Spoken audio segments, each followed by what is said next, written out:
The city-owned Performing Arts Center was used for 317 days in 2009 and hosted 203 community events. But none of those events would have been possible had it not been for the 140 volunteers that help run the facility.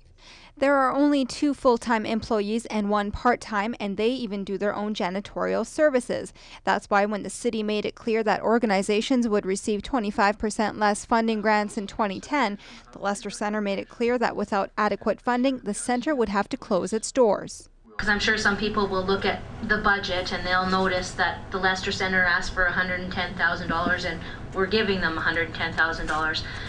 I think it's important that if people look at their notes that they did originally request $135,000, came back to us with a budget of $110,000.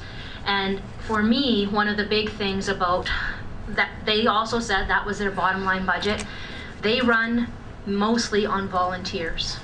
And I think that that was one of the reasons that I think that when they came to us and they showed us their budget, it really was. There's nothing else that they can cut. If they did, basically it would have to shut down.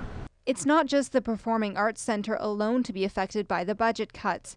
There are 6 large organizations who have all been affected, including the Prince Rupert Golf Course. They requested $120,000 but were granted $72,750.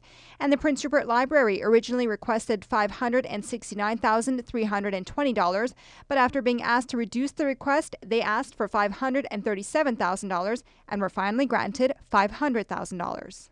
So it's not done with happiness and joy. It's definitely done with consideration of how we maintain the services in this community. And as the thought leaders for the city of Prince Rupert, what we're elected to do is look at what services we can provide in a limited budget year. No one walks away a winner here. I too support Councillor Thorkelson. Given better economic times, these are programs we value and that obviously our community valued long ago as we took on these programs. But we need to tighten things up. According to Kathy Bedard, she says this is the worst budget year she's experienced in her 14 years as a city councillor. The city says the community should be prepared for more cuts as funding grants are prioritized and either approved or denied. For CFDK TV News in Prince Rupert, I'm Sahar Nassimdoost.